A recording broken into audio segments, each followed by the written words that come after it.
আন্তর্জাতিক গুম প্রতিরোধ দিবসে গুম হওয়াদের খুঁজে বের করার দাবিতে কেন্দ্রীয় শহীদ মিনারে মানববন্ধন করছেন স্বজনরা। এই মুহূর্তে সেখানে আছেন রিপোর্টার তাজওয়ার মাহমিদ। সরাসরি যাচ্ছে তার কাছে। তাজওয়ার, দেখুন, আজকে আন্তর্জাতিক গুম প্রতিরোধ দিবস এবং এই দিবসকে কেন্দ্র করে বাংলাদেশের সবচেয়ে বড় গুম হয়ে যাওয়া ব্যক্তিদের যে তালিকাটি রয়েছে, অর্থাৎ মায়ের ডাক নামে একটি সংগঠনের কাছে, তারা আজকে সমবেত হয়েছে শহীদ মিনারে এবং সকাল 10:30 থেকে এখন পর্যন্ত তাদের স্বজনদের, যারা গুম হয়েছে তাদের স্বজনদের এখন পর্যন্ত তারা একে একে বক্তব্য দিচ্ছেন এবং যে বর্ণনাগুলো দিচ্ছেন কিভাবে তাদের স্বজনদেরকে তুলে নিয়ে যাওয়া হয় রাষ্ট্রীয় বাহিনী কর্তৃক কিংবা রাষ্ট্রীয় গোয়েন্দা সংস্থা কিভাবে তাদের স্বজনদেরকে তুলে নিয়ে যায়, সেসব বর্ণনা আমরা শুনছি এবং প্রতিটি স্বজনের মুখে আহাজারি। অনেকের সন্তানরা এসেছেন, কথা বলেছেন, অনেকের বাবার স্মৃতিও হয়তো তার কারো কাছে এখন পর্যন্ত স্মৃতি আকারেও নেই। অর্থাৎ যখন এই গুম হয় তার বাবা, তখন তিনি অনেক ছোট ছিলেন বয়সে, এখন তার বাবার স্মৃতিটুকু সে মনে করতে পারে না। তেমন মানুষ তাদের বাবাকে ফিরে চাচ্ছে, অনেক মা তার সন্তানকে ফিরে চাচ্ছে, অনেক স্ত্রী তার স্বামীকে ফিরে চাচ্ছে, অনেক ভাই তার ভাইকে ফিরে চাচ্ছে।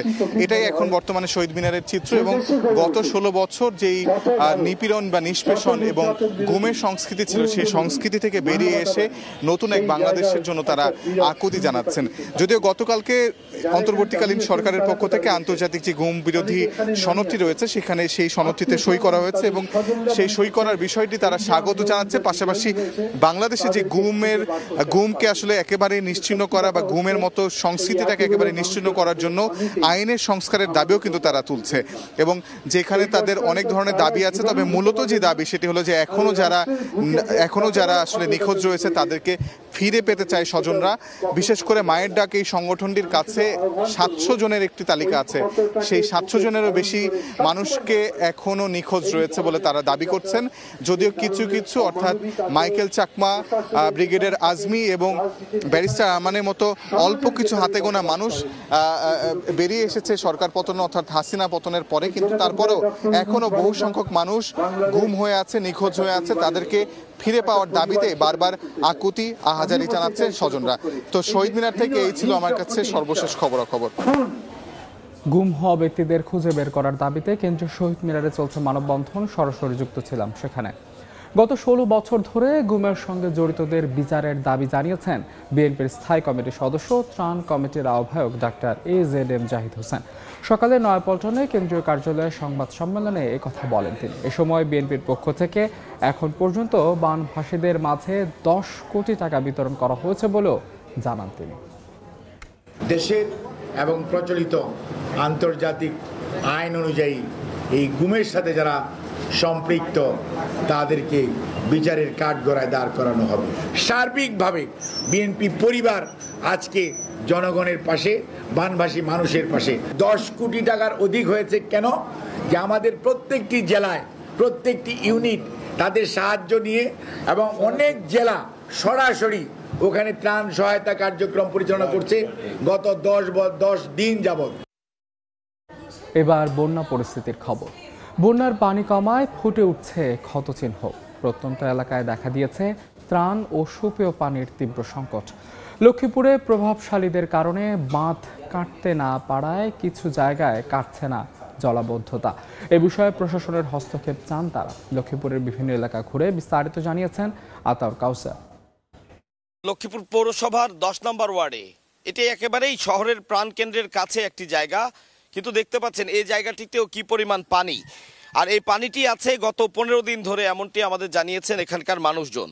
তো এক্ষেত্রে একটি বড় জিনিস যেটি লক্ষণীয়, যে গত 3 দিন ধরে কিন্তু সেভাবে আর বৃষ্টি হয়নি। বন্যার পানি যাই আসছে সেটি নদী দিয়ে কোনো না কোনোভাবে পাস হয়ে যাচ্ছে, কিন্তু এদিকের যে পানিগুলো আছে সেই পানিগুলো কিন্তু নামতে পারছে না। এখানকার যারা বাসিন্দা রয়েছেন তারা আমাদের জানিয়েছেন যে এখানে আশপাশে বেশ কিছু খাল আছে, যে খালগুলো অধিকাংশগুলোই সংস্কারের অভাবে পুরোপুরিভাবে ময়লা আবর্জনা যুক্ত হয়ে সেই খাল দিয়ে আর পানি পার হওয়ার কোনো সুযোগই নেই। 15টি পরিবার এই গলির এখানে ভেতরে থাকেন এবং তাদের প্রত্যেকেই গত 15 দিন ধরে পানিবন্দী জীবনযাপন করছেন। শিশু, বৃদ্ধ, বৃদ্ধা সকলকে নিয়ে অত্যন্ত দুর্ভোগ তাদের পোহাতে হচ্ছে এবং নানান পানিবাহিত রোগও কিন্তু ছড়িয়েছে। সেক্ষেত্রে গ্রামাঞ্চলে ত্রাণ দিচ্ছেন, কিন্তু এই লক্ষ্মীপুর পৌর শহরে যারা পানিবন্দী আছেন সেদিকে ত্রাণ পাচ্ছেন না বলেই সকলে অভিযোগ করছেন। পানিতে কৃষি জমির মাছ জমিনের মাছ কৃষি ফসল আদি সকল কিছু নষ্ট হয়ে যাচ্ছে। 30 বছরের ভিতরে এই পানি কোনো বছর কোনোদিন দেখিনি। আমাদের এলাকার যে চাষাবাদ আছে সবগুলো নষ্ট হয়ে গেছে। হাঁটু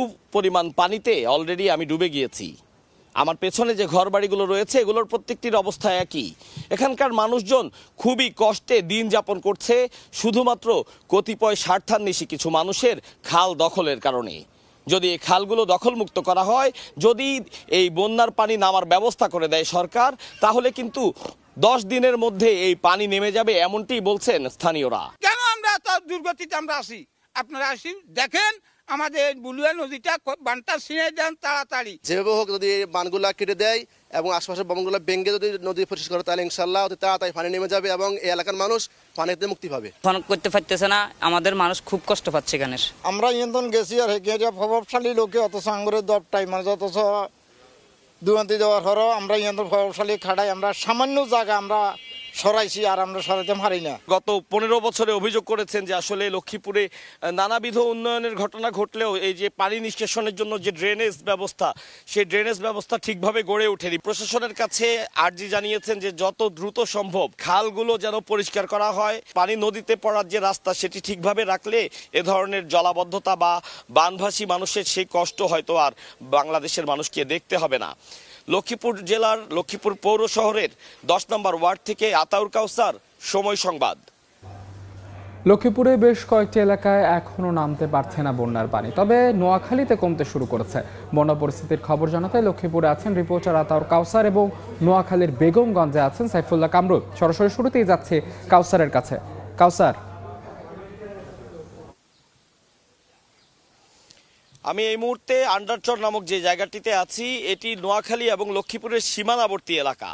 এটি লক্ষ্মীপুর জেলা সদর থেকে প্রায় 25 কিলোমিটার দূরে এবং নোয়াখালী জেলা সদর থেকে 35 কিলোমিটার দূরের একটি জায়গা, এবং এতটি দূরবর্তী জায়গা হওয়াতেই এখানে কিন্তু ত্রাণ পৌঁছেছে এই পরিমাণ খুবই কম। এবং এখানকার মানুষজন বলছেন যে এত দূর থেকে যখন ত্রাণ আসে এখানে, তখনই পথিমধ্যে অন্যান্য অনেকেই সে ত্রাণগুলো নিয়ে যায়, যার প্রেক্ষিতে এখানে কিন্তু ত্রাণ আসছে না। অথচ লক্ষ্মীপুর নোয়াখালীর অন্যান্য অনেক জায়গায় পানি নামতে শুরু করলেও এই জায়গায় কিন্তু এখনো পর্যন্ত প্রচুর পানি আমরা দেখতে পাচ্ছি। যদিও এখানেও পানি নামছে, কিন্তু সেই পানি নামার পরিমাণটা খুবই কম, এমনটি জানিয়েছেন স্থানীয় বাসিন্দারা। তারা বলছেন যে গত কদিন আগেও যে পরিমাণ পানি ছিল এখন হয়তো তার চেয়ে 6 ইঞ্চি বা 8 ইঞ্চি পরিমাণ পানি নেমেছে, এবং এখনও প্রচুর পরিমাণ মানুষ পানিবন্দী। এখানে আশ্রয় কেন্দ্র খোলা হয়েছে, সে আশ্রয় কেন্দ্রে 300-350 মতন মানুষ আছেন, এবং কদিন আগে আরও বেশি ছিলেন। কিছু জায়গায় উঁচু জায়গাগুলোতে পানি নেমে যাওয়াতে তারা আশ্রয় কেন্দ্র থেকে সরে গেছেন।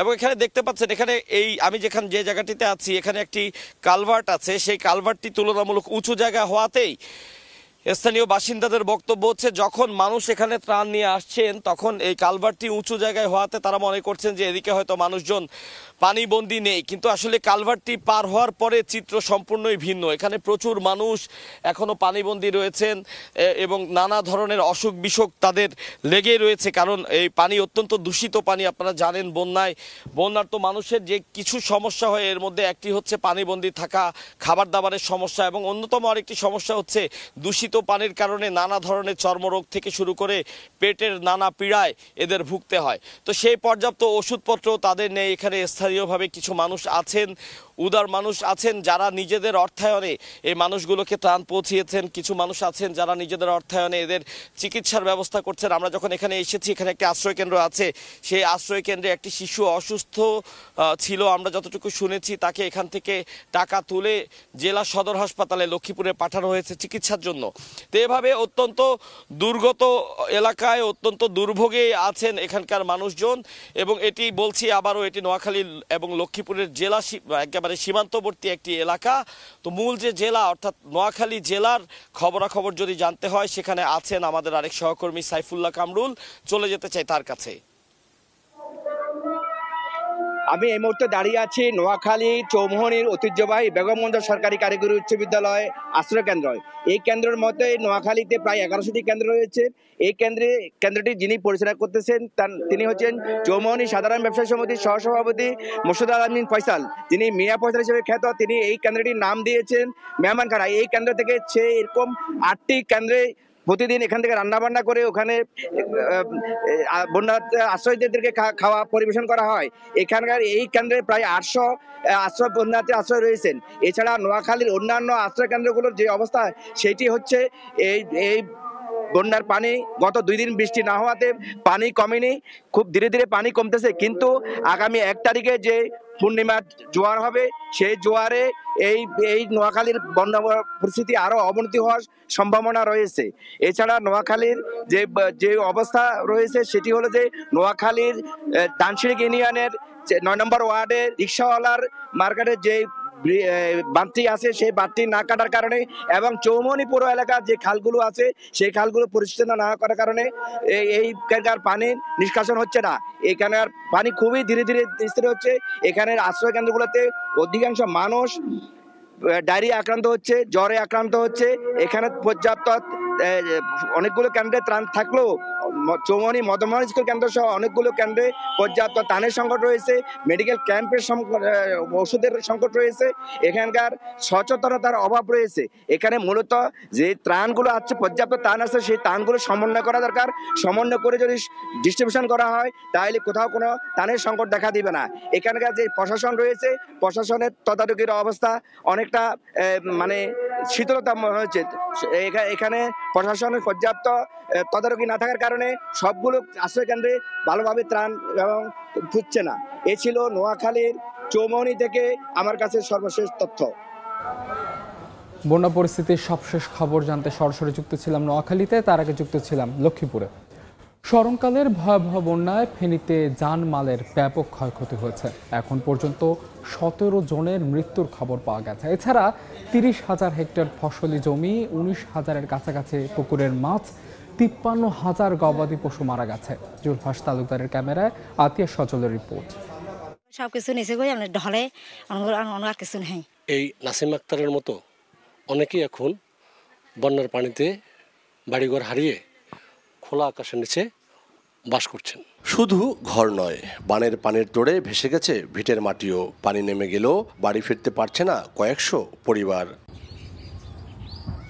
সংখ্যা বেশি হলেও ফেনীতে বন্যায় 17 জনের মৃত্যু সরকারিভাবে নিশ্চিত করা হয়েছে। ক্ষতিগ্রস্ত হয়েছে বন্যা নিয়ন্ত্রণ বাঁধ, ভেসে গেছে গাছপালা, মাঠের ফসল, পুকুরের মাছ। ঘরে যা যে জিনিস ছিল সব যেভাবে ছিল সব আমরা রাখি, নিজে জানিয়ে পালিয়ে চলে গেছি। আমরা 3 দিন পর্যন্ত মানে ঘরের ভিতরে চালের উপরে রয়েছিলাম। কৃষি সম্প্রসারণ অধিদপ্তর জানিয়েছে জেলায় 30,352 হেক্টর ফসলি জমি ক্ষতিগ্রস্ত হয়েছে, যা মোট ফসলি জমির 79.69%। এর মধ্যে 1,865 হেক্টর আমন বীজতলা, 525 হেক্টর শরৎকালীন সবজি। জেলা প্রশাসনের আরেকটা তথ্য বলছে পানিতে ভেসে গেছে 18,760টি পুকুরের 22 কোটি 64 লাখ টাকার বড় মাছ এবং 97 লাখ টাকার পোনা। এছাড়া জেলায় খামারিদের 4 কোটি 48 লাখ 20,000 টাকার অবকাঠামো ক্ষয়ক্ষতি হয়েছে। পানিতে ডুবে জেলায় 38,731টি গরু, 359টি মহিষ, 15,588টি ছাগল ও 736টি ভেড়া মারা গেছে। এছাড়াও 21,67,510টি মুরগি ও 1,89,472টি হাঁস মারা গেছে। বন্যায় ক্ষতিগ্রস্তদের তালিকা তৈরি করে প্রয়োজনীয় সহযোগিতার আশ্বাস ফেনী জেলা প্রশাসকের। উপজেলা ভিত্তিক যে ক্ষয়ক্ষতির হিসাব সেটা করার জন্য এবং সেটা যথাযথ প্রক্রিয়ায় আমার কাছে একটা কপি দিবে এবং আমাদের সেন্ট্রালি একটা প্রতিবেদন পাঠানো হচ্ছে। এখনও ঘরের তালিকা না হলেও জেলার 6 উপজেলায় বন্যায় প্রায় 2 লক্ষাধিক কৃষক ও উদ্যোক্তাদের ফসল, মৎস্য ও প্রাণী সম্পদের ক্ষতি হয়েছে, যার পরিমাণ প্রায় 914 কোটি টাকা। আতিয়া সজল, সময় সংবাদ, ফেনী। বৈষম্য বিরোধী ছাত্র আন্দোলনের উদ্যোগে আজও ঢাকা বিশ্ববিদ্যালয়ের টিএসসিতে গণত্রাণ সংগ্রহ কার্যক্রম চলছে। এই মুহূর্তে সেখানে আছেন রিপোর্টার শাকির আহমেদ, সরাসরি যাচ্ছি তার কাছে। শাকির, নবম দিনের মতো ঢাকা বিশ্ববিদ্যালয়ের ছাত্র শিক্ষক কেন্দ্র অর্থাৎ টিএসসিতে কিন্তু বৈষম্য বিরোধী ছাত্র আন্দোলনের গণত্রাণ সংগ্রহ কর্মসূচি সেটি চলছে। আমরা দেখতে পেয়েছি সেই সকাল থেকেই শিক্ষার্থীরা কিন্তু বিভিন্ন স্থান থেকে আসা যে ত্রাণের যে বিভিন্ন পণ্য সামগ্রী রয়েছে সেগুলো তারা গ্রহণ করছেন। এখানে আমি যদি বলতে যাই যে শুকনো খাবারের পাশাপাশি এখন কিন্তু আমরা দেখতে পেয়েছি যে সাধারণ মানুষ কিন্তু সেই যে চাল, ডাল, পেঁয়াজ, তেল সহ রান্নার যে সামগ্রীগুলো সেগুলোও কিন্তু তারা নিয়ে এসেছেন। অর্থাৎ শুধু শুকনো খাবার নয়, অন্যান্য যে সামগ্রীগুলো সেগুলোও কিন্তু তারা নিয়ে আসার চেষ্টা করছেন। এবং আমরা দেখতে পেয়েছি সারা রাতের পাশাপাশি সকাল থেকেও কিন্তু স্বেচ্ছাসেবীরা বৈষম্য বিরোধী ছাত্র আন্দোলনের এই যে গণত্রাণ সংগ্রহ কার্যক্রম সেটিতে তারা স্বেচ্ছাশ্রম দিচ্ছেন এবং অনেকটা ক্লান্তিহীনভাবেই তারা কিন্তু কাজ করে যাচ্ছেন।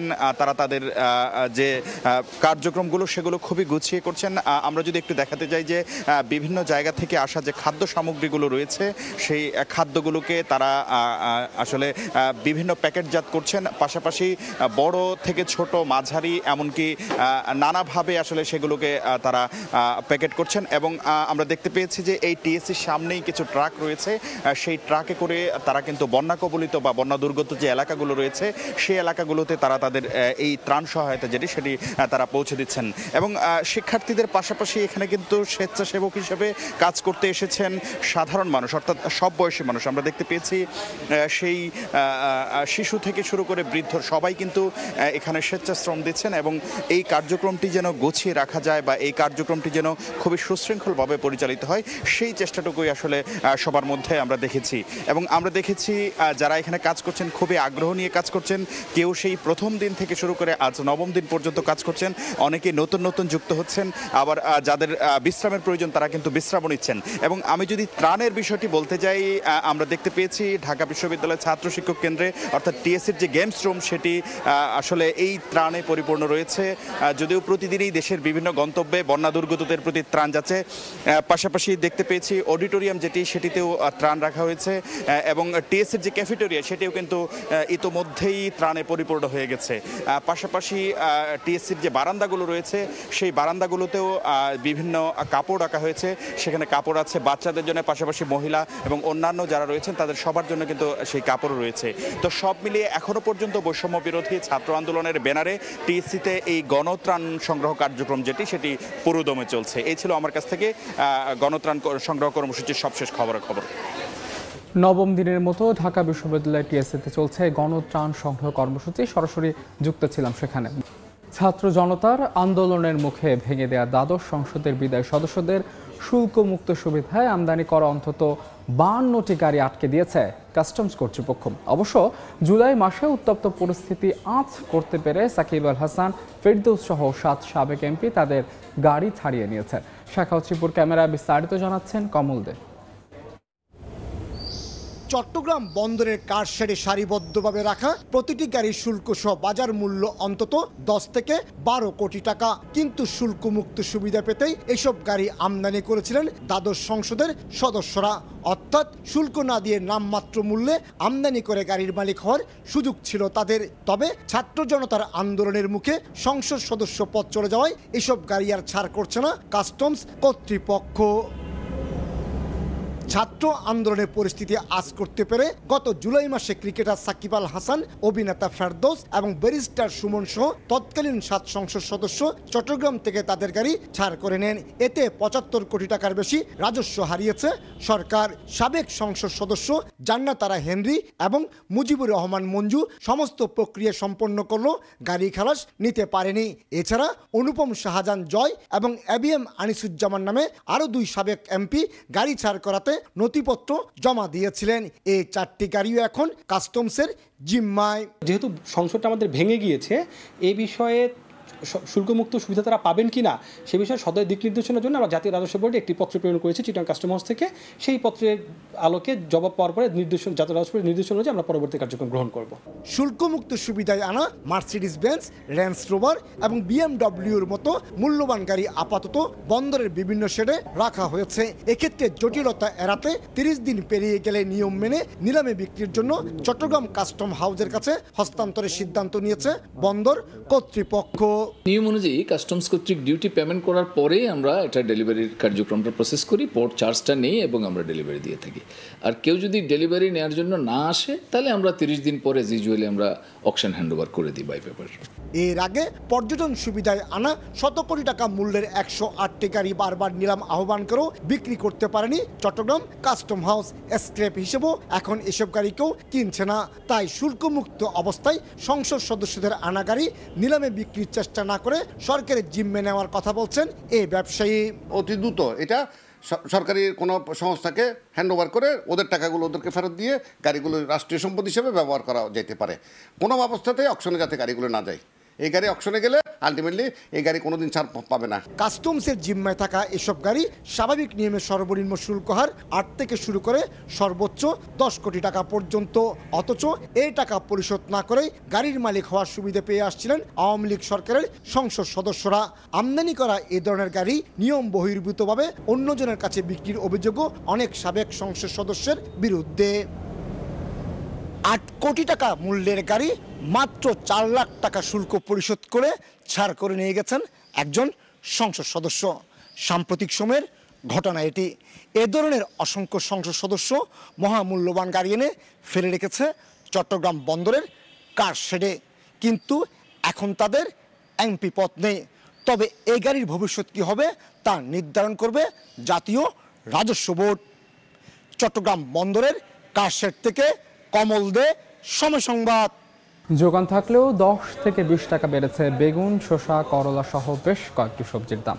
পাশাপাশি বাজারে চড়া মাছের, তবে সরবরাহ বাড়ায় বাজারে কমেছে কাঁচা মরিচের দাম। সকালে রাজধানীর কারওয়ান বাজার ঘুরে দেখা যায় প্রতি কেজি বেগুন বিক্রি হচ্ছে 60 থেকে 70, শসা, করলা 60 ও পটল বিক্রি হচ্ছে 40 টাকা, 160 থেকে 170 টাকা কাঁচা মরিচের কেজি। এছাড়া প্রতি কেজি পেঁয়াজের দাম 120 ও আলু 7 টাকা। তবে বাড়তি আগুন ইলিশের দামে। বড় আকারের ইলিশের কেজি ঠেকেছে 1800 থেকে 2000।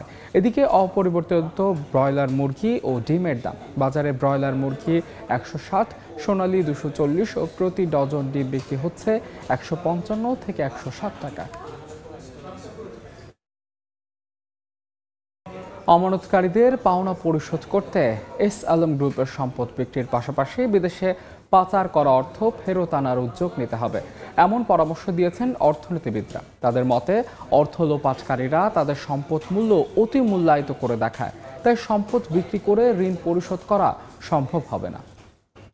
হয়তো সতর্কবাণী আমরা দিতে পারি আপনাদের মাধ্যমে যে এস আলম গ্রুপের সম্পদ যদি কেউ না কিনে সেটাকে নিয়ে হয়তো লিগ্যাল চ্যালেঞ্জ হবে। এই সম্পদগুলো আমাদের ডিপোজিটরদের টাকা ফেরত দেওয়ার জন্য আমরা ব্যবহার করতে চাই। বক্তব্য পরিষ্কার, এস আলম গ্রুপের সম্পদ উদ্ধার করে তা আমানতকারীদের পাওনা পরিশোধ করতে চান বাংলাদেশ ব্যাংকের গভর্নর। আইনগত প্রসেস ফলো করতে হবে, বেআইনিভাবে তো করা যাবে না। কিন্তু প্রশ্ন উঠেছে, এস আলম গ্রুপের যে সম্পদ রয়েছে তা বিক্রি করে কি আমানতকারীদের পাওনা পরিশোধ করা সম্ভব হবে? এস আলম গ্রুপের ওয়েবসাইটে আমদানি ও সরবরাহ, আবাসন ও বস্ত্র খাত, বিদ্যুৎ, জ্বালানি, খাদ্যপণ্যের ব্যবসা সহ 13টি কোম্পানির মোট সম্পদ দেখানো হয়েছে 1,31,665 কোটি টাকার। ব্যাংক সহ আর্থিক খাত ধ্বংসের কারিগর হিসেবে আলোচিত এস আলম গ্রুপের মোট ঋণের সঠিক হিসাব এখনো জানা সম্ভব না হলেও বিভিন্ন গণমাধ্যমে আসা তথ্য বলছে তা 1.5 লাখ কোটি টাকার কম হবে না। এর মধ্যে 2017 সাল থেকে গত জুনের মধ্যে 6টি ব্যাংক থেকেই 95,331 কোটি টাকা ঋণ নিয়েছে গ্রুপটি। অর্থনীতিবিদরা বলছেন, শিল্পগোষ্ঠীটি যে সম্পদ মূল্য দেখিয়েছে তা প্রকৃত মূল্যের চেয়ে বেশি দেখানো হয়ে থাকতে পারে। তাই এস আলম গ্রুপের সম্পদ বিক্রি করে মোট ঋণ পরিশোধ করা সম্ভব হবে কিনা তা নিয়ে দেখা দিয়েছে শঙ্কা। এটার কারণেই দেখা গেছে যে এস আলম গ্রুপ হলো একটা বড় উদাহরণ, যেখানে বিপুল পরিমাণে ঋণ চলে গেছে। যে পরিমাণে তাদের সম্পদের মূল্য দেখানো হয়েছে, তো সেই পরিমাণে হয়তো তাদের সম্পদের যে মূল্য, যেটা বাজার মূল্য, সেটা নাও হতে পারে। একই সঙ্গে বাণিজ্যের আড়ালে গ্রুপটি অর্থ পাচার করেছে কিনা তা খতিয়ে দেখারও পরামর্শ দিচ্ছেন তারা। আসলে এস আলম গ্রুপ কিন্তু এই যে অর্থ পাচারের সঙ্গে জড়িত এবং তারা বিপুল পরিমাণে অর্থ পাচার করছে, এই ধরনের কিছু সংবাদ কিন্তু বের হয়ে এসছে। এবং এরপরে দেখা গেল যে আদালতের কাছে তারা গেছে যে আসলে এই বিষয়ে তেমন কোনো খবর যাতে প্রকাশিত না হয়। তো সেই অবস্থায় স্থিত অবস্থা জারি করেছে আদালত। এখন যেহেতু স্টে অর্ডার আছে, আমি মনে করি কি যে আসলে এই প্রক্রিয়াটা শুরু করা উচিত। এখানে ব্যাংক খাতের সুশাসন প্রতিষ্ঠাটাই সবচেয়ে বড় বিষয়। গ্রাহক ও বিনিয়োগকারীদের মনে আস্থা ফেরাতে এস আলম গ্রুপের দাপটে ধ্বংসের মুখে পড়া ব্যাংকগুলোকে শক্তিশালী করতে এরই মধ্যে পর্ষদ পুনর্গঠনের কাজ শুরু করেছে বাংলাদেশ ব্যাংক। সাইফুল ইসলাম, সময় সংবাদ, ঢাকা। যুক্তরাষ্ট্রে আগামী নভেম্বরের প্রেসিডেন্ট নির্বাচনে জয়ী হলে রিপাবলিকান দল থেকে মন্ত্রিসভায় সদস্য করা হবে বলে জানিয়েছেন ডেমোক্রেটিক পার্টির প্রার্থী কামালা হ্যারিস। চূড়ান্ত মনোনয়ন পেয়ে রানিং মেট টিম ওয়ালসকে সঙ্গে নিয়ে প্রথমবারের মতো সিএনএনে সাক্ষাৎকারে একথা বলেন তিনি। যুক্তরাষ্ট্র থেকে লস্কর আল মামুনের রিপোর্ট। স্থানীয় সময় বৃহস্পতিবার মার্কিন সংবাদ মাধ্যম সিএনএনে দেয়া এক সাক্ষাৎকারে খোলামেলা কথা বলেন ডেমোক্র্যাট প্রেসিডেন্ট প্রার্থী কামালা হ্যারিস। নির্বাচিত হলে বিরোধী দল থেকে তার মন্ত্রিসভায় সদস্য নিয়োগের প্রতিশ্রুতি দেন তিনি। বৃহস্পতিবার রয়টার্স পরিচালিত সবশেষ জরিপে দেখা গেছে কামালা হ্যারিসের জনপ্রিয়তা ৪৫% আর ট্রাম্পের ৪১%। নারী ও হিস্পানিক ভোটারদের কাছেও ১৩ পয়েন্টে এগিয়ে তিনি। নতুন জরিপে দেখা গেছে নারী ও হিস্পানিক ভোটারদের মধ্যে কামালা হ্যারিসের জনপ্রিয়তা ৪৯% আর ট্রাম্পের জনপ্রিয়তা ৩৬%। এর আগে গত জুলাইয়ে একই সংস্থার জরিপে কামালা ৯ পয়েন্টে ট্রাম্পের চেয়ে এগিয়েছিলেন। গত এক মাসে তিনি ৪% ব্যবধান বাড়িয়েছেন। তবে শ্বেতাঙ্গ ও পুরুষ ভোটারদের জনমতে এগিয়ে আছেন সাবেক প্রেসিডেন্ট ডোনাল্ড ট্রাম্প। অপরদিকে দোদুল্যমান অঙ্গরাজ্যগুলোতে কামালার চেয়ে ২ পয়েন্টে এগিয়ে রয়েছেন ট্রাম্প। সিএনএনে ভাইস প্রেসিডেন্ট কামালা হ্যারিসের সাক্ষাৎকার নিয়ে তাৎক্ষণিক এক প্রতিক্রিয়ায় ট্রাম্প বলেন, হ্যারিস একা না গিয়ে তার রানিং মেটকে সঙ্গে নিয়েছেন এবং সাংবাদিক অনেক নমনীয় প্রশ্ন করেছেন। এদিন ট্রাম্প মিশিগানে তার নির্বাচনী প্রচারণা চালান। লস্কর আল মামুন, সময় সংবাদ, যুক্তরাষ্ট্র। জাতীয় ক্রীড়া পরিষদের দোকান বরাদ্দের সেকেলে নীতির কারণে বছরে শত কোটি টাকা রাজস্ব হারাচ্ছে সরকার। অথচ তার সুবিধা ঠিকই নিচ্ছে দোকান বরাদ্দ পাওয়া অসাধু ব্যক্তিরা। শুধুমাত্র বঙ্গবন্ধু স্টেডিয়ামে এই সুবিধা নিচ্ছে ৮০% বেশি। বিষয়টি জানার পরও অদৃশ্য কারণে কোনো ব্যবস্থা নিচ্ছে না জাতীয় ক্রীড়া পরিষদ। এসএম ইকবালের রিপোর্ট। মোট ২১টি খাতে রাজস্ব আদায় করে জাতীয় ক্রীড়া পরিষদ, যার মধ্যে উল্লেখযোগ্য আয় আসে এনএসসির স্থাপনাগুলোর দোকান ভাড়া থেকে। তবে এই জায়গাতেই বছরের পর বছর ধরে চলছে শুভঙ্করের ফাঁকি। রাজধানীতে থাকা এনএসসির বিভিন্ন স্টেডিয়াম এবং কমপ্লেক্সে দোকান সংখ্যা ১০৭৪টি, যেখান থেকে গেল অর্থ বছরে জাতীয় ক্রীড়া পরিষদের আয় ৭,৩০,৭৩,০০০ টাকা। এতগুলো দোকান থেকে ভাড়া বাবদ আরও বেশি অর্থ আসার কথা থাকলেও আসছে সামান্যই। কিন্তু কেন? বিষয়টি অনুসন্ধানে নামে সময় সংবাদ। শুধুমাত্র ঢাকার বঙ্গবন্ধু স্টেডিয়াম থেকে যে চিত্র উঠে আসে তাতেই চক্ষু চড়ক গাছ। জাতীয় এই স্থাপনায় ক্রীড়া পরিষদের বরাদ্দকৃত দোকান সংখ্যা ২৯৭। প্রতি স্কোয়ার ফিটে এনএসসি ভাড়া নেয় নিচতলার জন্য ২৬ টাকা ৭০ পয়সা আর দোতলার জন্য ২২ টাকা ২৩ পয়সা। সেই হিসেবে ৪০০ স্কোয়ার ফিটের দোকানটির ভাড়া আসে ১০,৬৮০ টাকা। কিন্তু এই দোকানে দিচ্ছেন কত? এগুলো দেখে অন্যান্য মার্কেটের তুলনায় প্রায় দ্বিগুণ ভাড়া এই জায়গাটা। মোটামুটি আমাদের দেখা গেছে এটা তো আসলে প্রায় আপনার ১.৫ লক্ষ টাকার কাছাকাছি ভাড়া আছে। সোজা অঙ্ক মেলাতে গিয়ে জটিল পরিস্থিতি, গোজামিল দেওয়ার সুযোগ নেই। তাই ঘটনার আরো ভেতরে যেতে চাই। ক্রীড়া পরিষদ থেকে দোকান বরাদ্দের তালিকা সংগ্রহ করতেই সমীকরণ পরিষ্কার। বঙ্গবন্ধু স্টেডিয়ামের ৯ নম্বর দোকানটি জাতীয় ক্রীড়া পরিষদ বরাদ্দ দিয়েছে মোহাম্মদ মোস্তফা কামাল গঙের কাছে, কিন্তু এই দোকানের প্রোপাইটারশিপে আছে কাজী আব্দুল ওয়াহাবের নাম। ইস্টার্ন মার্কেটে তো 80% দোকানই ভাড়া। দেখা গেছে অনেক মালিক এই জায়গায় আপনার একজনের হাতে তার নাই এই জিনিসটা।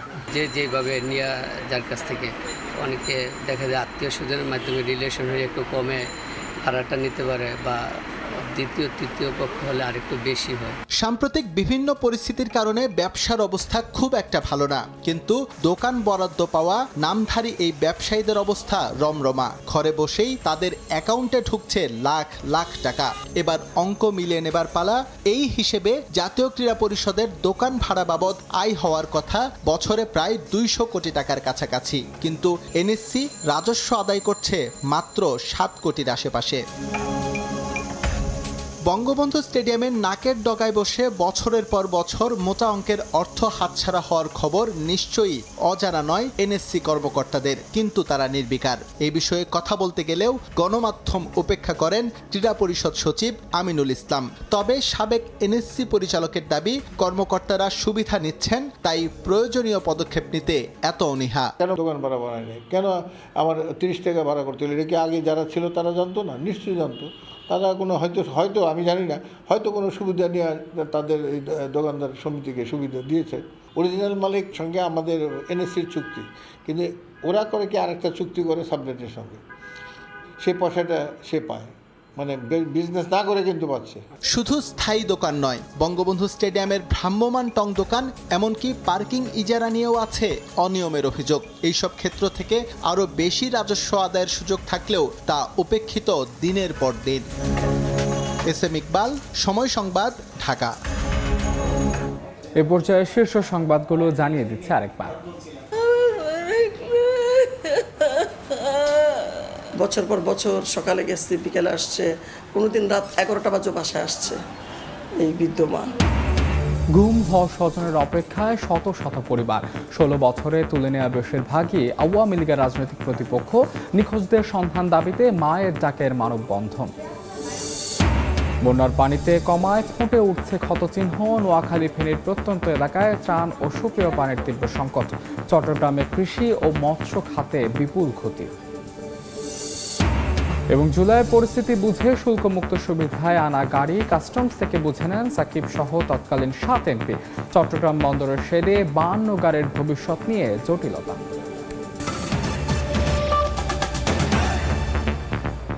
এই ছিল সময় সংবাদে, সঙ্গে থাকুন সময়।